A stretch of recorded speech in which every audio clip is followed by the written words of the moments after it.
Hello, I'm Abby Paulson, Assistant Curator of Public Programmes at Artist Mundi. Helo, fy enw yw Abby Paulson ac rydw i'n curadur cynorthwyol mewn rhaglenni cyhoeddus i Artist Mundi. I am a white cis woman aged 27 and my hair is dark brown and falls below my shoulders. I am wearing a brown turtleneck and my background is blurred. Welcome to our first at the table talk with Sawangwongse Yawnghwe, one of the 6 artists we are working with on Artist Mundi 11. This afternoon we are joined by Zoe Butt, Mars de Silva Saude and Jonathan Mitchell. We also welcome Nikki Harris and Jackie Becker, who will be interpreting this talk together through British Sign Language. These conversations exemplify a core aspect of our mission, which through examinations of individual artists' practice, seek to stimulate dialogue and debate, internationally and locally, that develop a greater understanding of ourselves, of others, and of the relations between familiar and distant cultures. We will be screen sharing at the beginning of this talk. When screen sharing to view Nikki Harris and Jackie Beckford larger, please click and drag the bottom of their window to make them larger on your screen. If you need live captions, to turn on, please click the captions button on the bar at the bottom of your screen and turn the captions on. You can use caption settings to adjust your font size and color. We will be in discussion for 1 hour and there will be a 30-minute Q&A. Please add your questions into the Q&A box and they will be shared to the speakers. Today, we are also joined by an in-person audience in Aberystwyth Arts Centre who are watching the talk from the cinema. Croeso mawr I chi. Welcome to you all. If you are watching in the cinema and would like to contribute to the Q&A, please ask your questions to Aberystwyth Arts Centre curator Ffion Rees. This programme of talks is supported by the British Council, to whom we express our sincere thanks to. I begin now by sharing with you an introduction to Sawangwongse Yawnghwe and the work he is showing for Artist Mundi 11 at Aberystwyth Arts Centre and the National Museum in Cardiff. I will just wait for some slides to be shared with you all.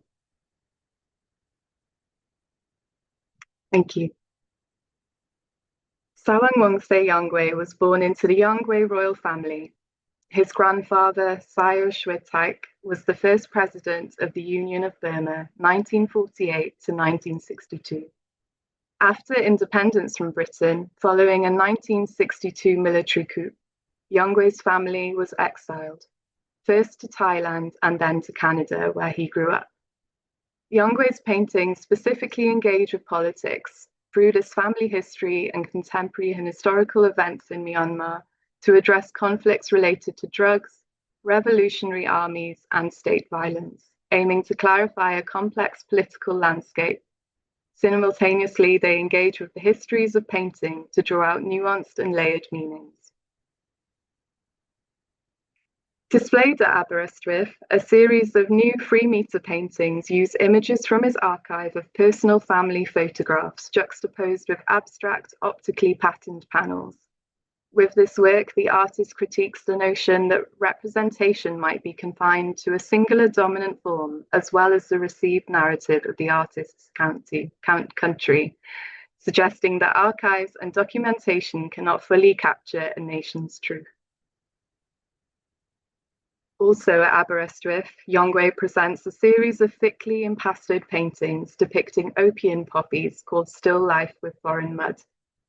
Working with the traditional genre of still life, this series also references Myanmar's historic and contemporary production of opium in support of rebel factions through Western influence. In Cardiff, Still Life with Foreign Muds continues and is displayed next to parallax of the interplay of contrasting forces, which diagrammatically map out the many levels of connections that define power structures throughout Myanmar's different regions and across its borders, predominantly through Western and Eastern geopolitical and ideological influences with Burma. In Cardiff, we see more large-scale paintings, showing the artist's use of figurative and abstraction painting, further playing to the idea that both forms of representation are as equally and as valid as another. In both Aberystwyth and Cardiff, you will also find military decor, a series of flag paintings that are hung across a walkway, referencing the colours of various rebel factions in Myanmar. This playful form of hanging recalls the action of protesters who strung women's clothing on lines across the streets to slow down police from soldiers, because it's believed that walking beneath them is traditionally bad luck for men.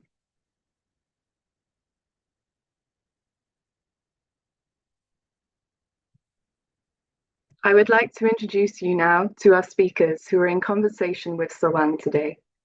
Zoe Butt is a curator and writer nurturing critical thinking and historically conscious artistic communities, fostering a dialogue among cultures of the globalizing South.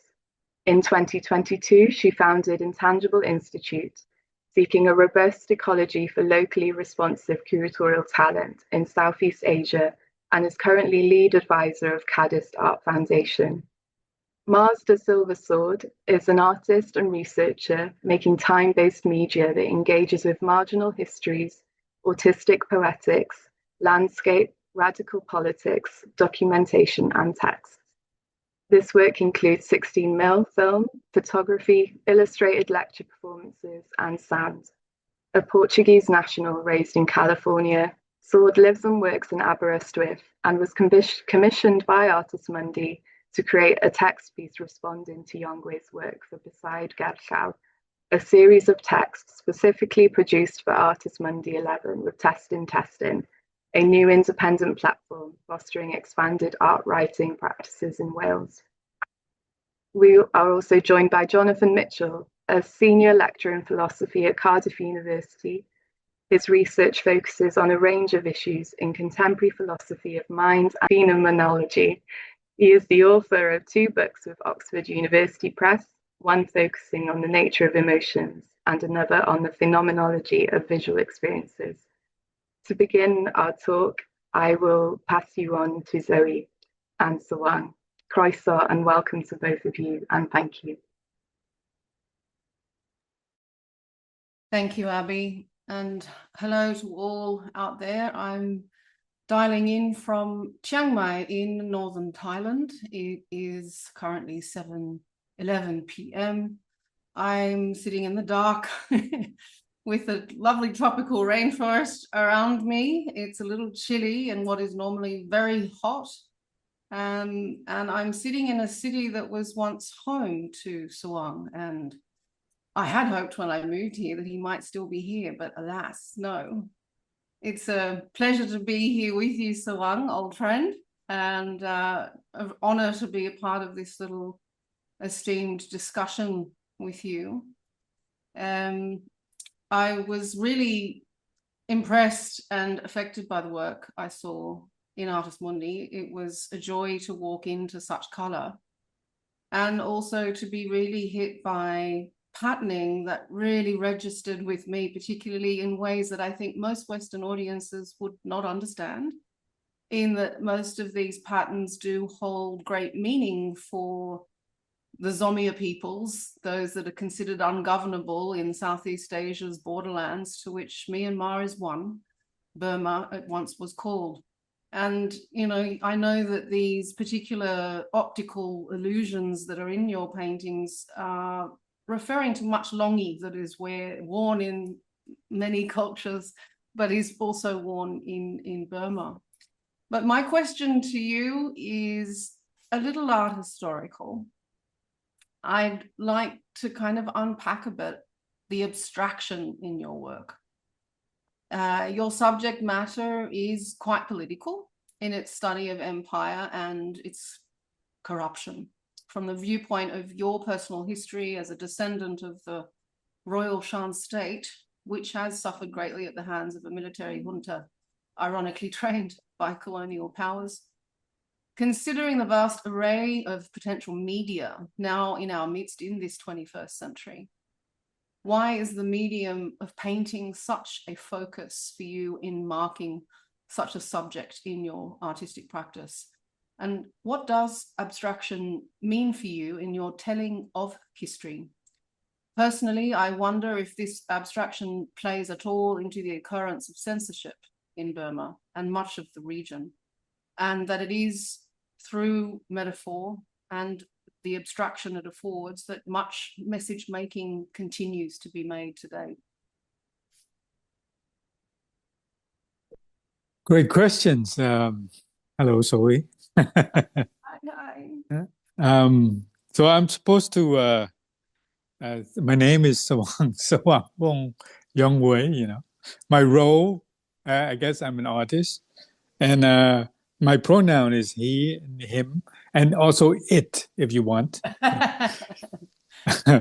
And my description is I'm a Shan of Burma. I'm a Shan person in my early 50s with medium length dark hair, pepper with some grays.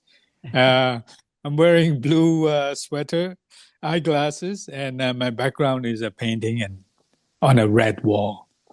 Your question, why do I choose painting? Painting for me, it's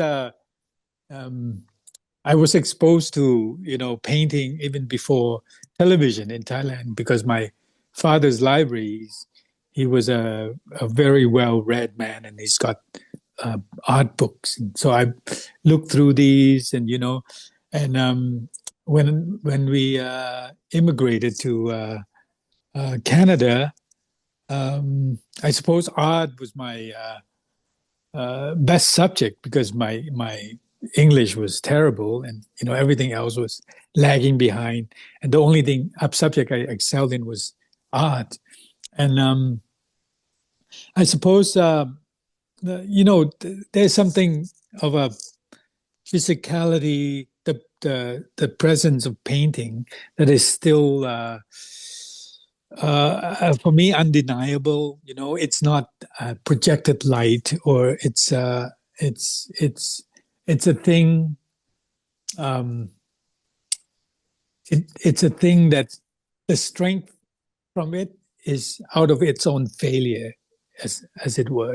Something like this. And it's interesting you say failure, because I often think about painting in the 21st century and how we've been reduced to the copy, right? Photography is a medium that is so readily available, and it's almost like history is denoted through the virtual image. And for me, it's interesting, historically, painting is the record. Painting is what is referred. And in a certain way, I see your work as trying to anchor with the weight of the history through the labor that is required to produce that history. Because I know your paintings, they do take some time to produce. Yes. There's the wonderful thing about painting is that I could be isolated. It begins with my own. It begins with my own hand, and it ends with my own hand. Like, because I've done other things, medium before, but you need, printmaking or sculpture or video. You need help. It's more of a collaborative effort of working with different tradesmen or people, or as editor and all this. But painting, it's self-contained, really. I could start and finish a project all on my own. And so what do you mean by failure? Like, how can you further unpack that for us? Well, I think there's definitely limits to the language of painting, especially now. And I think painting uses its own failure as it becomes and a kind of antagonism that propels the power of an image. So this is why, of course there's good painting and bad painting, but in this case we're talking about good painting. And this is, I think, in my mind, this is the mental gymnastic that it goes through. It uses its own failure to unravel the strength of it. You know, it doesn't deny that it's a painting, you know. And I mean, you know, then you see what bad painting is. Bad painting tries to hide from the viewer that it's a painting. It tries to be something else, but it doesn't work. You know, it falls short.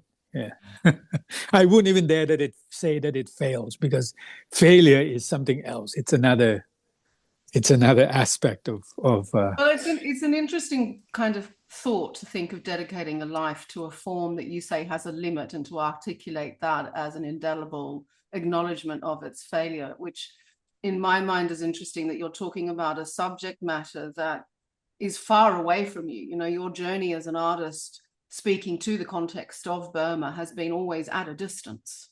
Yes, and, yes. You know, the exile that your family and you have endured has integrally still been linked to this concept of a Burma. And in light of this potential failure you're articulating, what is it about art that keeps you going and to keep talking about Myanmar or Burma in this context? I mean, failure for me personally is a very beautiful topic. It's one we don't talk about enough, because it is in acknowledging the limits of lives that we actually understand our humanity.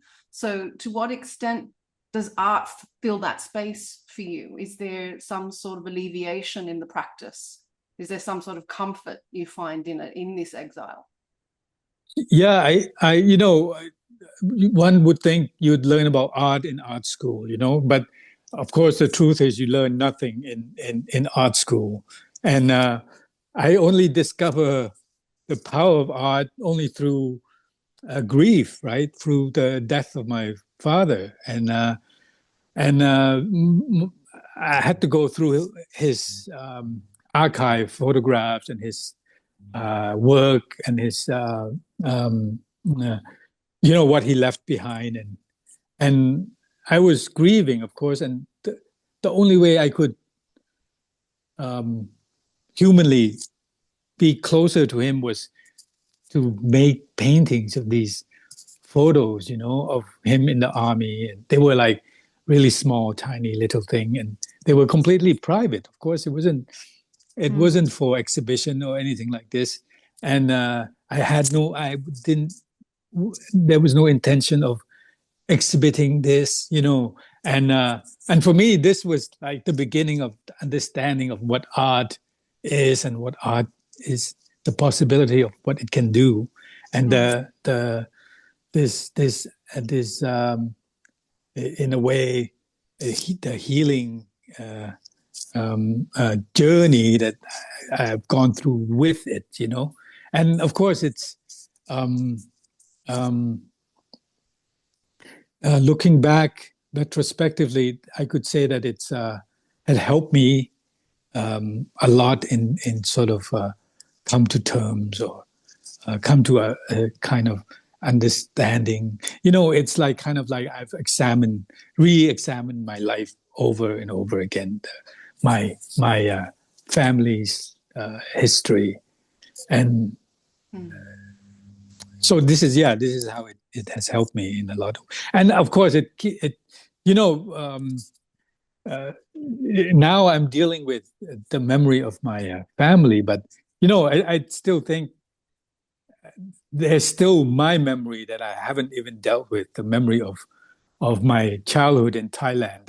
It's still like another chapter, you know. That's the next chapter that I am looking forward to exploring.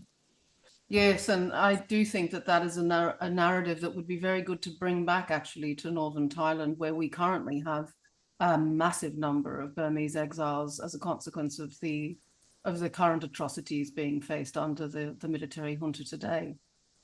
So that's a whole other conversation, but I think right now I should be passing on the mic, so to speak, to Jonathan. Brilliant. Thank you, sir. So just a very, very quick introduction. So my name's Jonathan Mitchell, philosopher, researcher, lecturer at Cardiff University in the philosophy of mind, primarily.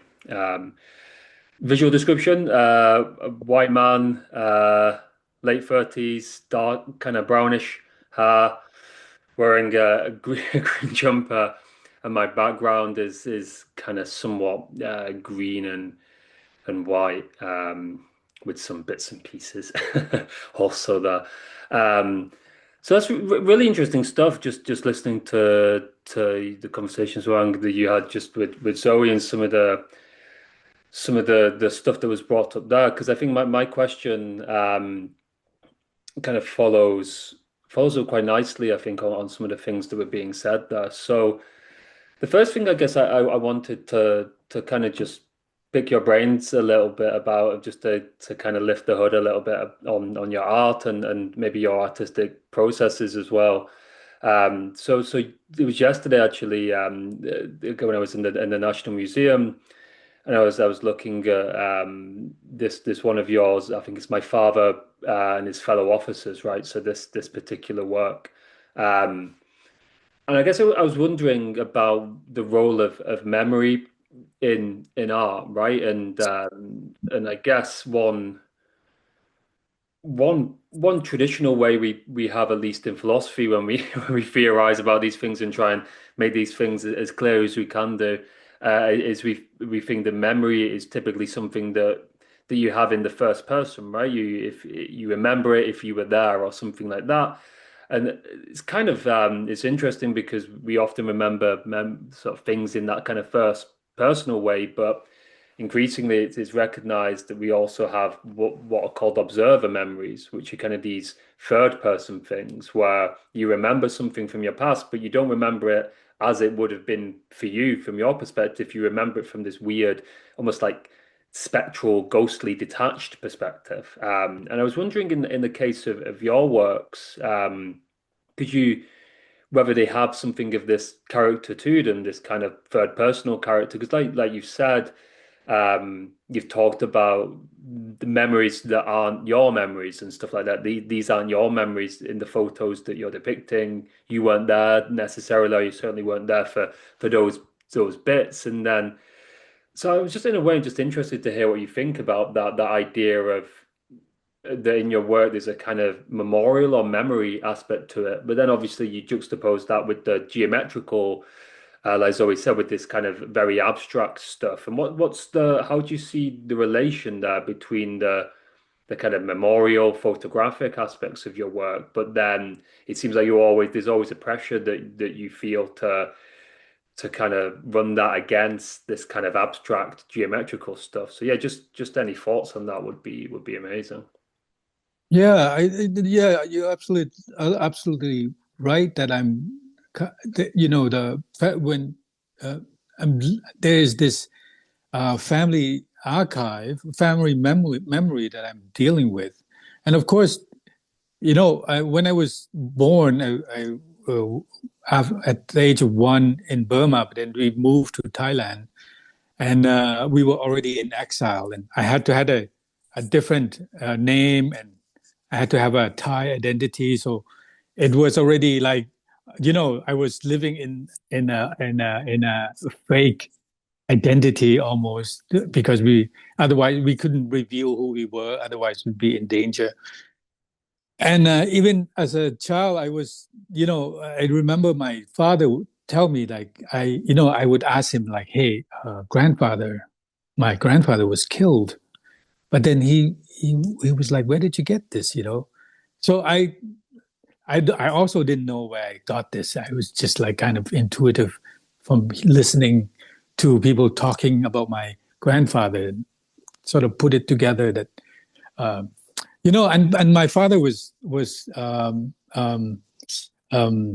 quite full of imagination, like, because he had a heart operation, and had a huge scar on his side. And I would ask him, like, why do you have this scar? And he would say, well, this is where you came from. I gave birth to you. And I said, but mom's, at the moment, my mother was pregnant. And I was like, but mom is pregnant. And he said, well, women give birth to girls and men give birth to boy. And I totally believed him. But then later on, I realized, one should never listen to one's parents. You can't trust them. But and then so back to the painting and the geometrical patterns. I mean, the patterns themselves are a kind of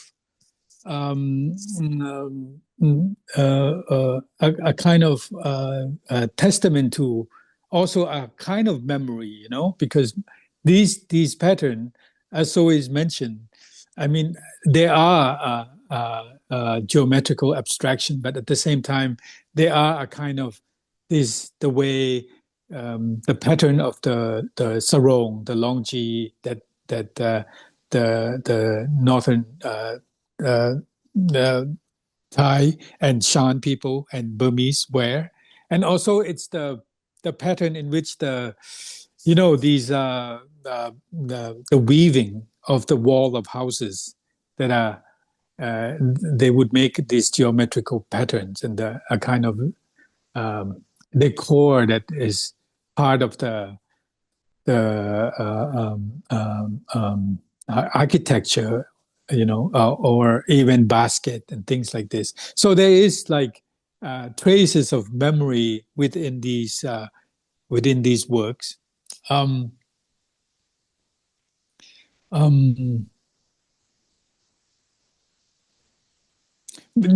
mean, I think that the transition from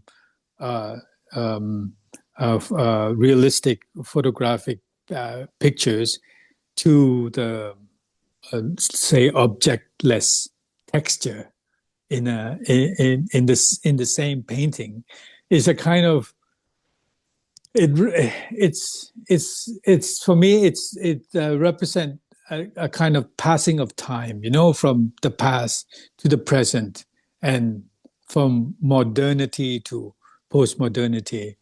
And to me, there's almost no. I almost don't see like the realism at a certain point becomes abstract, and the abstraction at a certain point becomes real, more real than photography itself, because that's the actual it. It's not representing anything; it defines. It represents itself in a way. It's yeah. That's really interesting. I mean, you're certainly right. I think when you look at and this was partially the experience that I had when I looked at that particular work, was that if you just focus on the realist aspect of it, obviously you focus on it as a representation of some state of affairs in the past, but then the geometrical, more formal stuff, in a way that you say, obviously it has connotations. I think Zoe talked about some of those as well, the connotations for particular ways of dressing, particular patterns, particular kind of modes of representation. But at the same time, like you say, it's almost the focus when you turn and your attention's drawn towards the geometrical stuff can't help be on the very patterns, the lines, the shapes, the drawings. And then in a way, you don't have to take those to be a representation of something that they're not, or something beyond just what you're seeing. I mean, that's really interesting. I mean, it tags on to that. One further thought I had was one further question I kind of had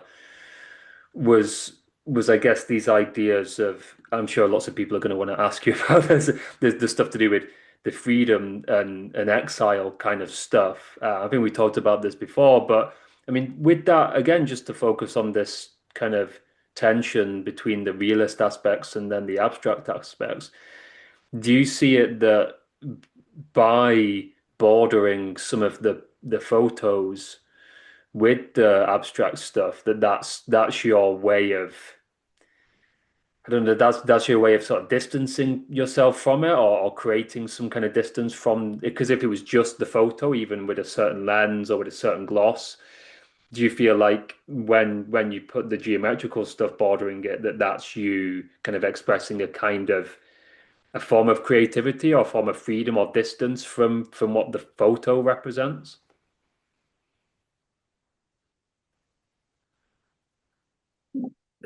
Yeah, I suppose. Strangely enough, I feel that there is more creativity expressed in the abstraction, because then there's all these colors and color. It's coded, it's color coded from one, like the artist mother. That piece has got sort of different, But then um, um, there's one section which is yellow and blue, and when I was painting that, I was thinking about, of course, Ukraine.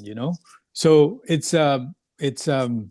there is a certain freedom to completely go off the map, uh, and this is what I am.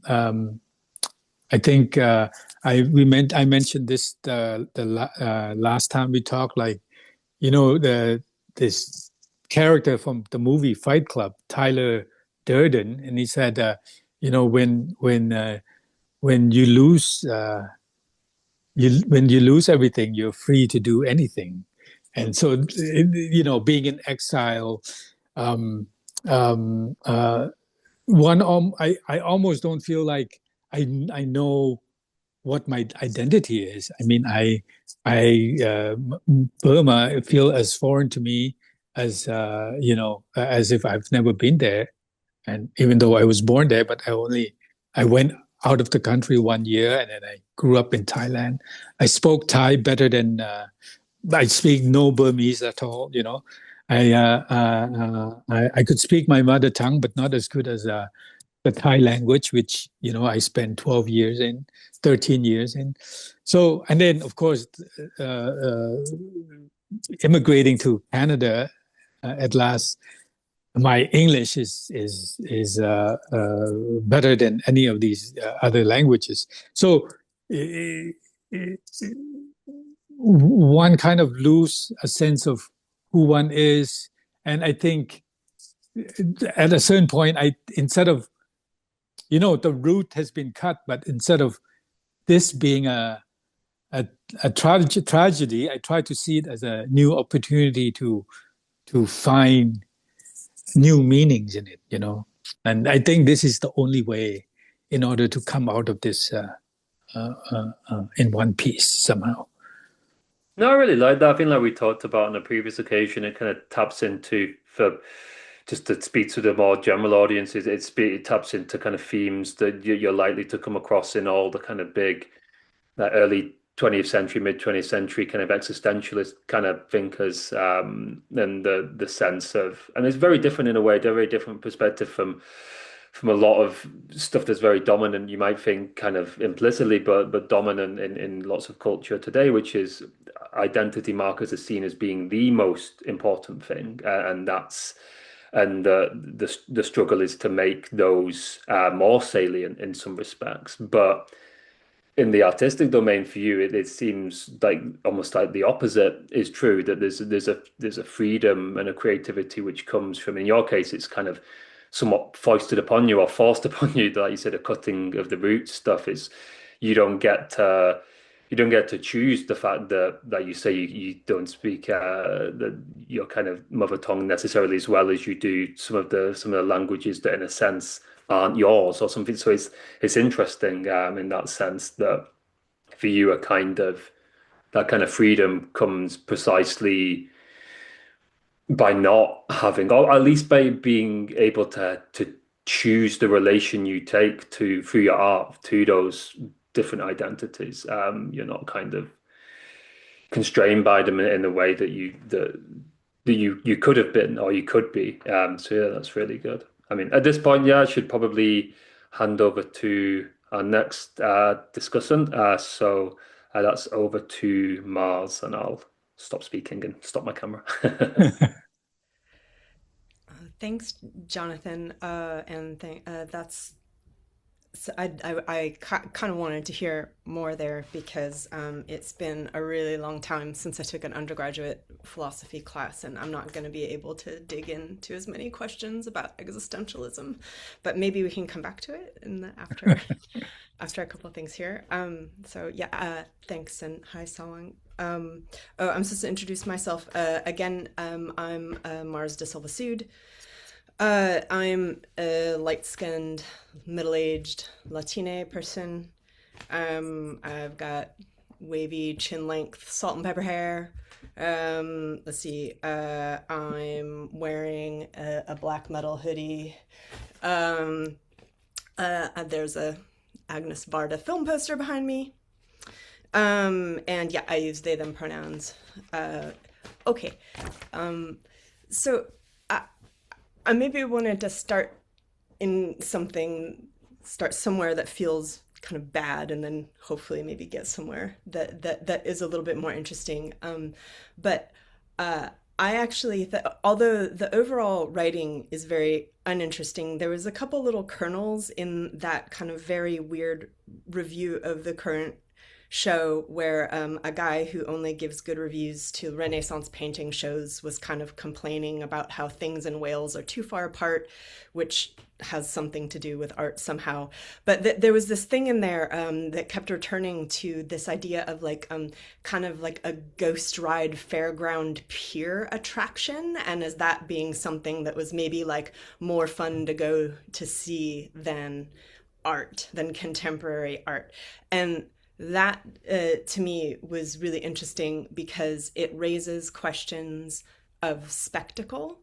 Like, is there an expectation of kind of spectacle and entertainment and like a fun ride and a fun day out in regards to what maybe contemporary art should be doing?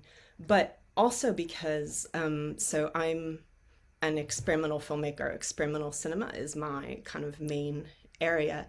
And this idea of like the ghost ride goes back to what like Tom Gunning calls the cinema of attractions, which is the thing that early cinema did. Like there weren't stories or documentaries. It would just be like a camera put on the front of a train and documenting that ride, and people would go see it at the fairground. And kind of this, on one hand, the cinema of attractions gets us things like avant-garde film, so non-narrative, but then it's also related to like the spectacle of action films and superhero movies, and maybe things like, you know, on the more artsy side, Fight Club, which you mentioned. So there's this tension of expectations with our arts practices around like the abstract and the non-narrative, but also entertainment and spectacle. And one of the things we talked about before this was how you see some of your paintings being related to cinema. So on one hand, there's like, you brought up kind of some narrative cinema, and I'm just wondering what might be a relationship there between some of these frames, is you have frames within frames in your paintings, right? We have the frame of the representational within the frame of things that are based in concrete cultural patterns, as Zoe pointed to, and they're mostly in these landscape formats. But there's a lot more there, I think, that might be a conversation between your paintings and cinema, and I'm wondering how you like that might inspire you, or what you might see as like, are your paintings anti-spectacular? Is that something we're supposed to do as artists, like entertain visitors? Yeah, good question. I don't know if I think as artists, I mean, it really depends, you know. Like I had this conversation yesterday with my friend who's a filmmaker, and you know, artwork in a museum or in a gallery, it could exist without audience. It just hangs on the wall, and you know, it gets installed in a space. However, the cinema, like a film, the audience is there. You know, it comes with the audience. The theater, there's seats. You know, and so the audience are there. They bought the ticket. They're gonna enjoy the ride, So so there's so it's completely. I think cinema it's its own universe. It's got its own language and everything, and it sits on a different platform. Of course, there are artists that also is a filmmaker, but I think basically it's a two different thing because you cannot have an empty theater. You can if the theater is empty, you're not going to turn on that film loop. You're not going to turn on the film machine, right? Because there's nobody there. However, if the museum's empty, you're still going to turn on the projection, and you're still going to make the whole thing is going to, so that's. But I mean, that said, I mean, the format that I use, this large format. I mean, for me, this is cinema, and of course, painting have influenced cinema, and I think it's going back again. Like the cinema is now going back and influencing painting again, and that the amazing thing about painting is that its ability to kind of reinvent itself, like capitalism. it can just self-reproduce and reinvent over and over, and it's a kind of endless resource.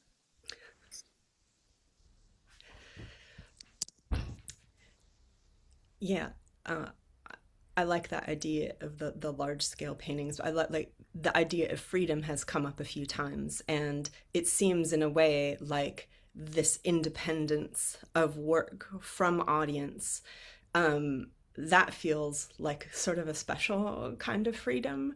So you're talking about some of the like working through of some issues of kind of identity, of memory, of existential questions of who you are. So does it feel like freedom to not consider an audience when you're making work, or to feel like these paintings kind of have a life of their own, even if nobody ever saw them?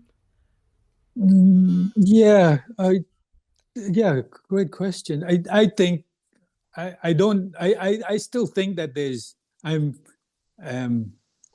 if there would be no audience, I'd stop working probably. So I think there is, but the question is what kind of audience is looking at my work, and of course my fantasy run wild. I would think, well, it's super intelligent people, intellectual, looking at my work, but this is just a kind of fantasy, and it's I don't. It's hard because it's very particular, because I don't look at art to be entertained, and I don't think art is to entertain somehow. I don't know. I think Netflix win the prize for entertainment, or cinema. Painting is, I think it's a different pace. Art, it's a different.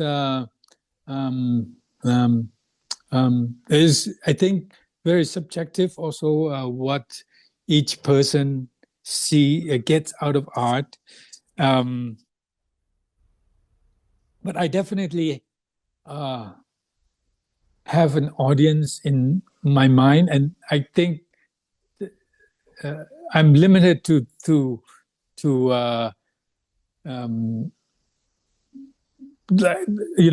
identify the audience like myself. Like I would ask myself, how do I feel about this, and then usually I would say it's terrible, or it isn't working. So in my mind, it's I have a very tough audience that kind of like that guy from The Guardian. So that's my ideal audience, the harsh critics. Well, lucky you then.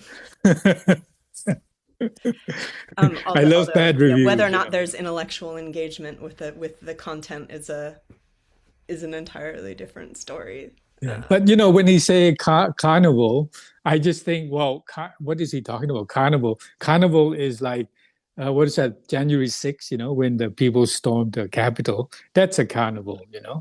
That's a clown show. That's a carnival, but not art. Art is something else.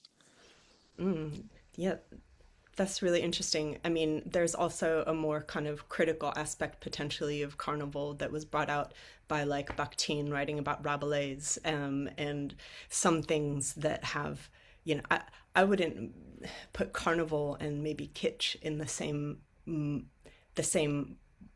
plane, but I was also interested in how the kind of traditions of still life painting in your poppy paintings.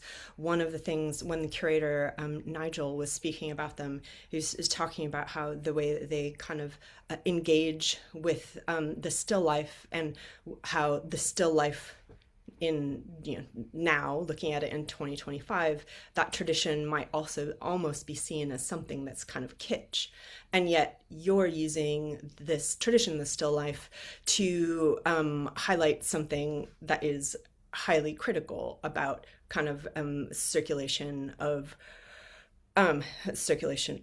drugs in relationship to economics, and funding of military, funding of resistance fighters, funding of all kinds of things like that have happened kind of within the Golden Triangle. And it was making me think about how there is this other tradition of things that are maybe a bit like on the surface, they're really kind of pleasant, right? Like a still life painting. It's like, it's kind of soothing and unchallenging in a way. It's still life. But then there's these other traditions that use aesthetics that might be kitschy or might just be pleasant on the surface, and deploy that actually in very critical means. So I was wondering if you could talk about that relationship of kind of still life, what your intentions were about how crafting the aesthetics of these beautiful flowers that then also have this highly critical function. Yeah, there was the still life. The idea came from the colonial history of opium, and when the Dutch discovered opium, and of course this is I think around 1700. The Dutch painter were having all these all this exotic flower that was the spoil of the colonial enterprise, and so it becomes a kind of genre. And I thought I'd use this, but then I titled the work "Foreign Mud," which was what the Chinese call opium when the British were trying to push it on them.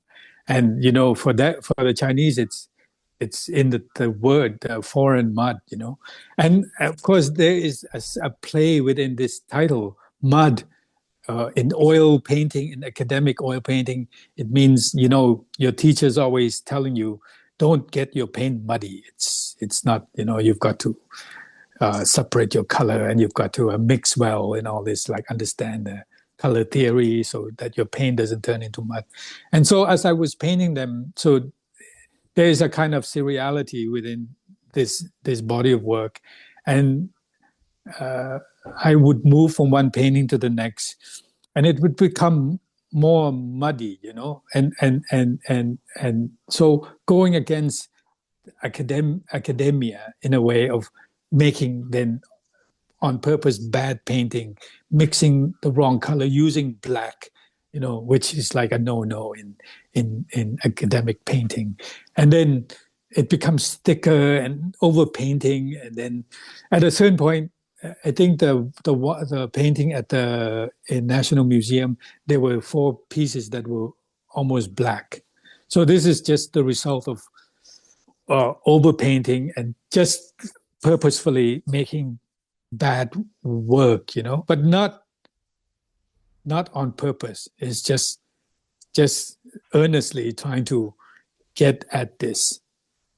and reworking and becoming darker, and and at a certain point it becomes so thick that the texture resembles the opium tar itself.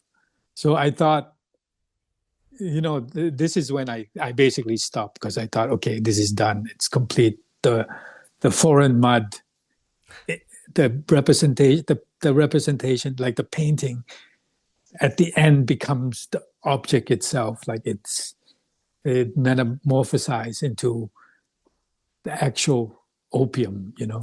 So that was quite. It was a really fun project. And the way it ended like this, it was a complete, it had a beautiful ending, like a film. It has so many resonances there with paint, with traditions of painting, with this geopolitical circulation of opium and its ties to colonialism.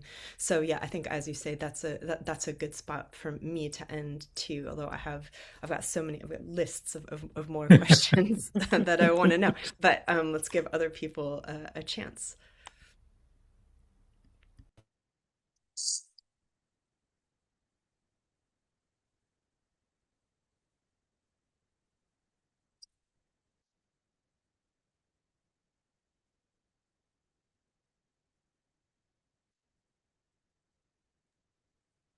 Thank you, everyone. So I think we'll open the Q&A now.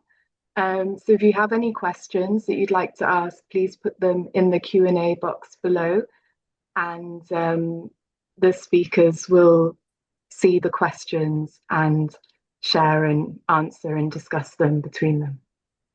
So we'll wait for some to come through. Diolch.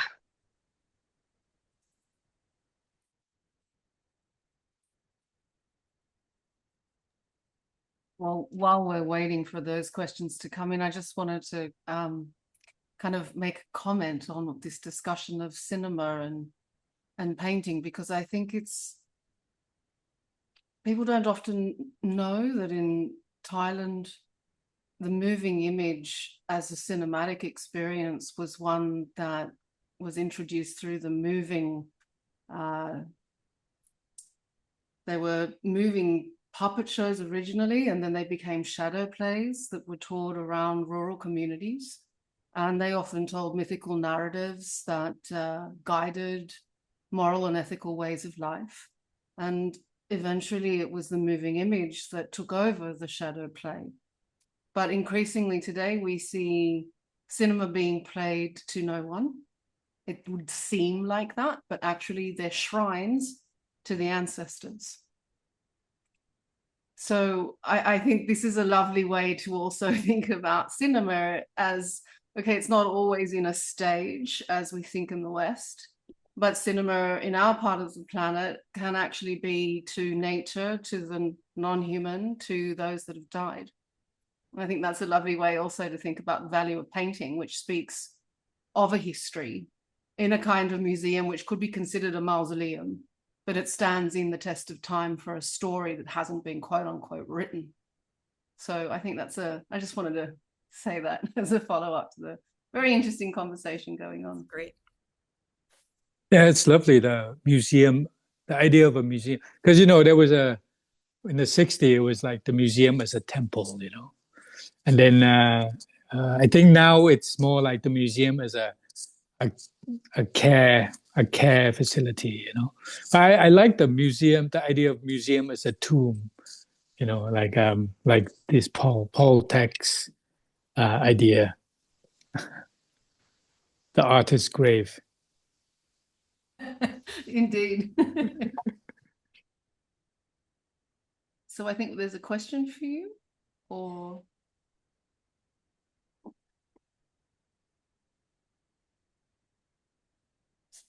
should I read it out in case people can't see it? Yeah, I can't see it. Okay.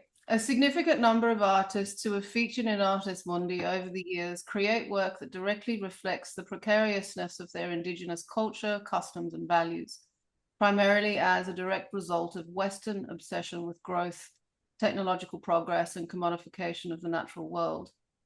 Given that a large number of these artists, having gained international recognition, now move seamlessly between metropolitan centres and live and work in studios across the globe, what stresses and strains might that place on the nature of their artistic practice in the longer term?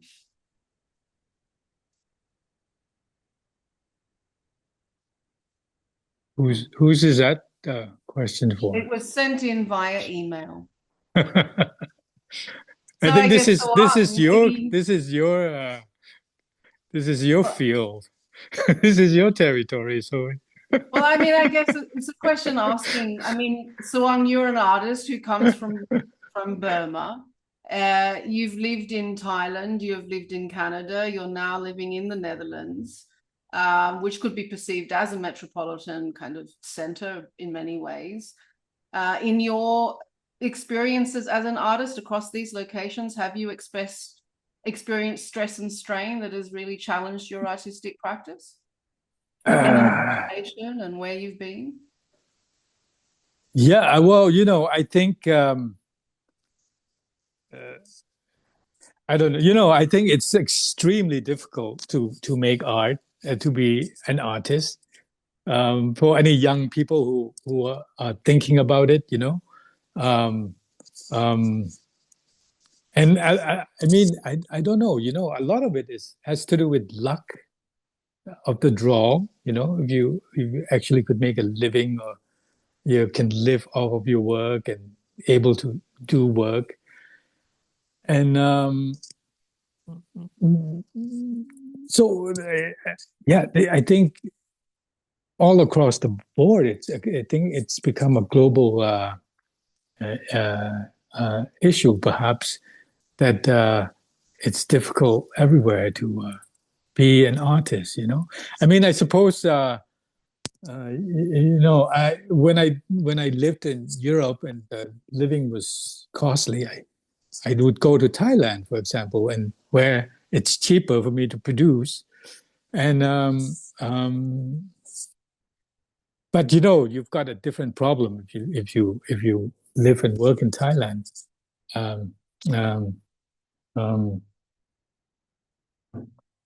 Yeah. Yeah, I mean, as someone who is a curator and is working with artists predominantly in underserved communities, it is hard. But there can be great advantages of working outside the dominant art world, actually. There are other kinds of artistic communities that support practices that isn't only about finding success in the dollar value of your work. And I think in that vein, I find the most hope where we see communities coming together, making art, because art is like breathing. It's like the need for water.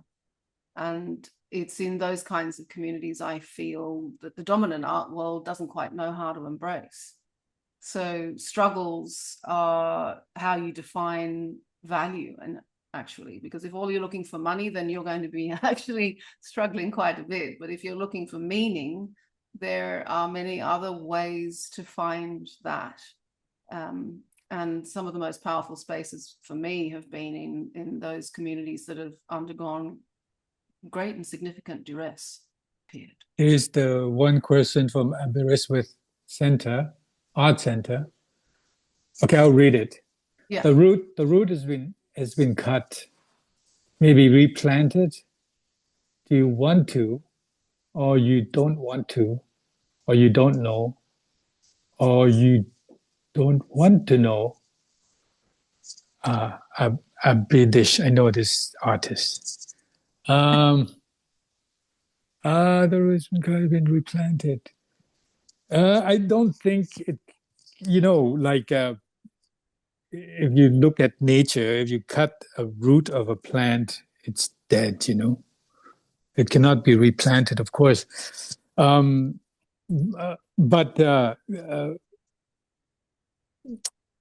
I mean, it's difficult to talk in metaphor of plants because, the root has been cut, but I'm still alive. Um, I mean,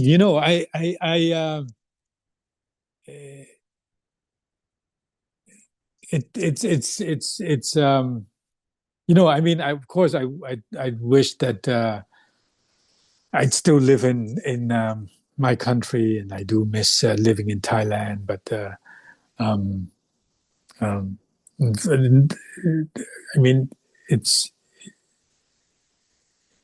it's it's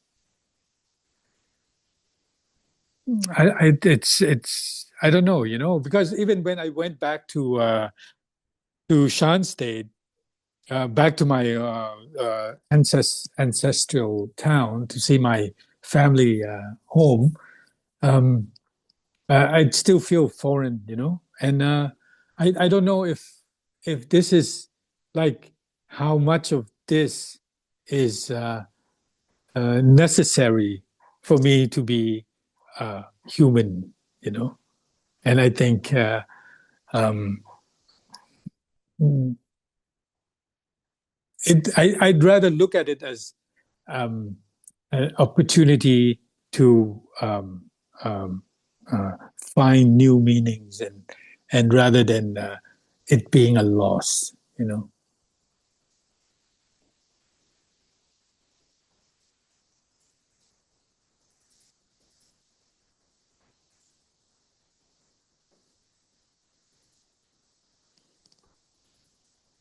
I think also knowing kind of Abhijit's artwork and this idea of kind of yeah, being in situations of like forced migration, things like that. I mean, I think that relates to this other question about like how identities of artists work kind of in the contemporary circulatory system.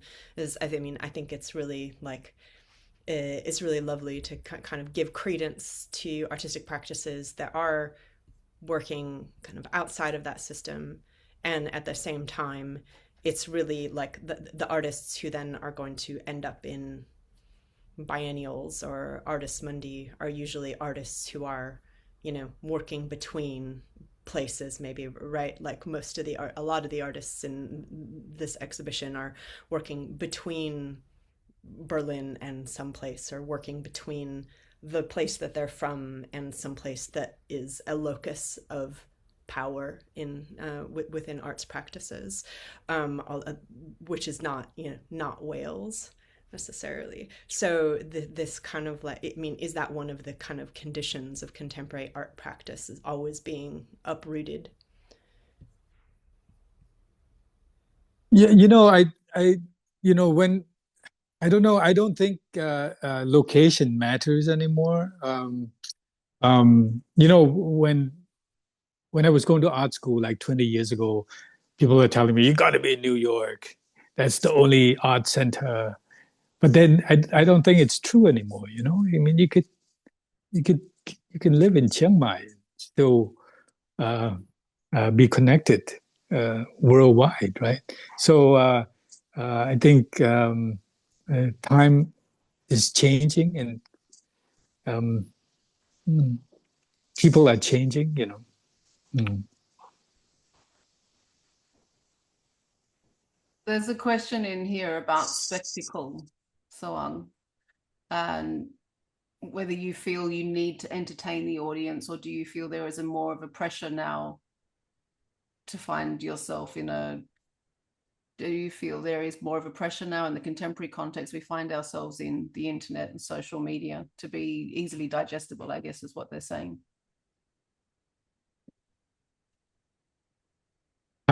Sorry, can you read that again?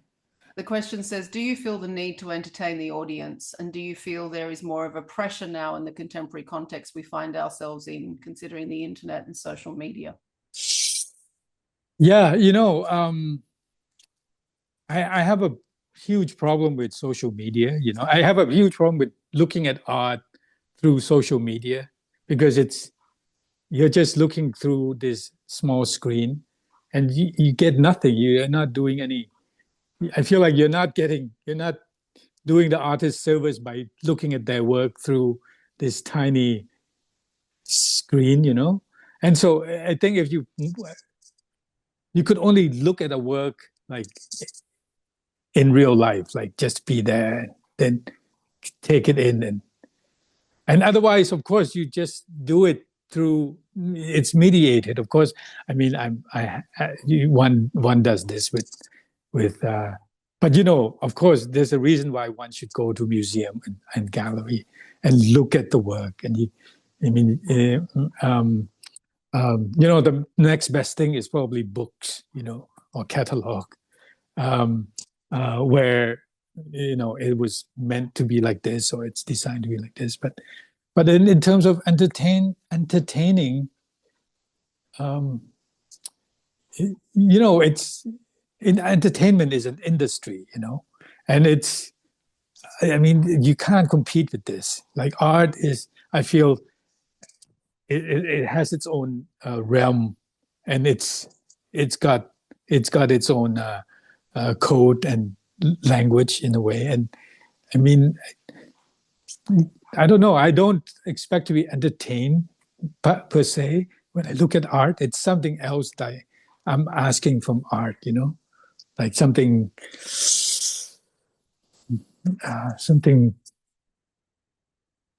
more profound than just being entertained, perhaps. So I just had one little thought there, Swang, and just to take it back to some of your work. So one thing I found yesterday when I was looking at some of the in person, right, looking at the still lifes, rather than say looking at a photo of them or looking at a picture of them in a magazine or online or something, is that the one thing you just would never get if you were just looking at an image of one of those sort of the still life with foreign mud that you've done, is that you would never get a sense of the kind of tactile quality of them, right? That they come off because of the way you've done the brushwork, like the overlaying, like you say. There's a kind of texture there. Obviously, you're hoping that no one actually starts touching it, because that wouldn't be good. But you get a sense for that. So by being there in the physical presence of the painting in the museum, it kind of generates quite a rich kind of like expectations. But what would it be like if I ran my hand along that? Like, how would that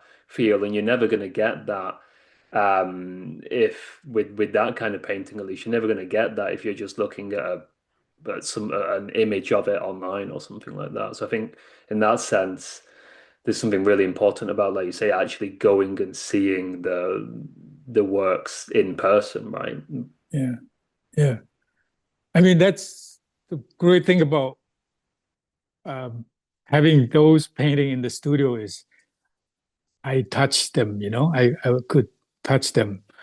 But of course, you cannot touch them in museum, unfortunately. But I was lucky enough to be able to feel the texture. Yeah.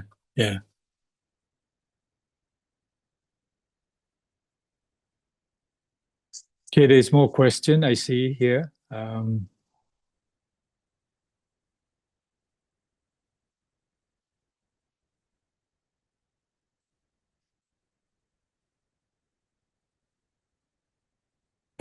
Let's see. There are two there for you, and both of them are talking about your emotional implications of creating work that holds weight for yourself, but also the wider community. And how do you hope that your viewers gain? What do you hope your viewers gain from looking at such a work? Well, a lot of my work, when I use archival photograph and photographs of ethnic, like non-Burma ethnic nationalities, like the Shan or the Karen or the Kachin. I hope that the narrative that has been dismantled by the military can be reassembled again through these pictures that I do for the viewer, for ethnic nationalities of Burma, in the young people who are perhaps have interested in art, in looking at painting, and to know that these narratives are not forgotten, and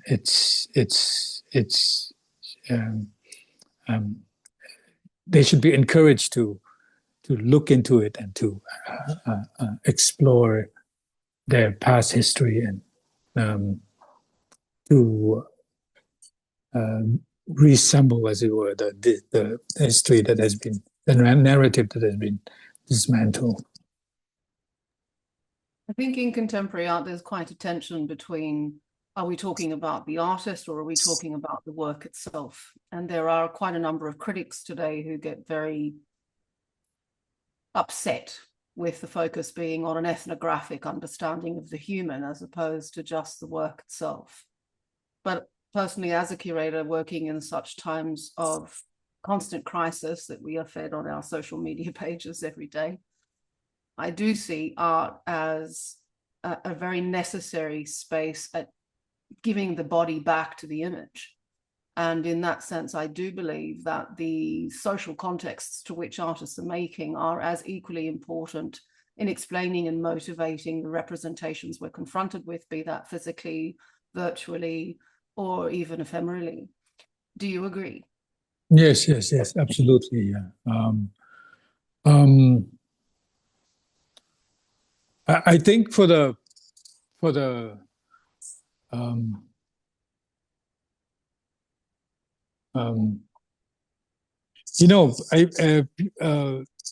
people who has lived with colonial history, this is something that one have to address, and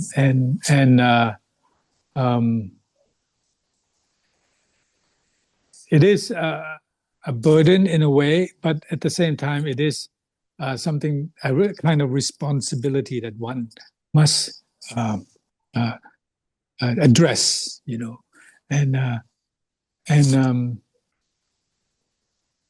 I think it's also for the it's not only like for the global South, it's also for the Europeans and the privileged class, and I think this is something that everyone has to kind of look at and readdress, especially now when we are living in a kind of resurgence of the populist right and religious fundamentalism. Yes, absolutely.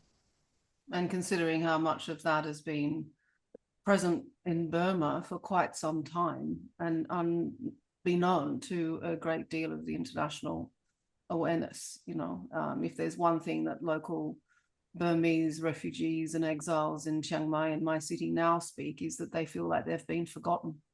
Yeah. And so there is a great number of them who are actually artists and believe that their role is to record and to disseminate as much as possible because they feel abandoned by mainstream media and politics.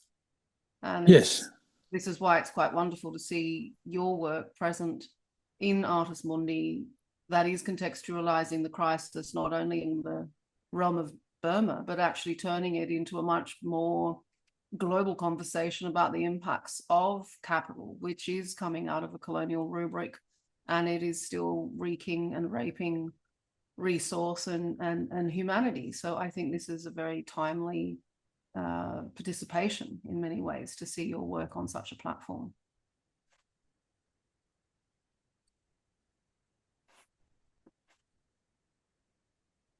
Thank you. Yeah.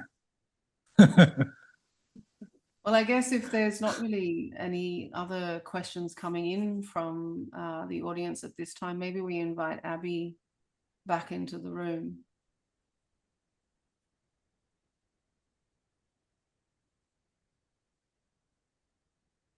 Hello, thank you.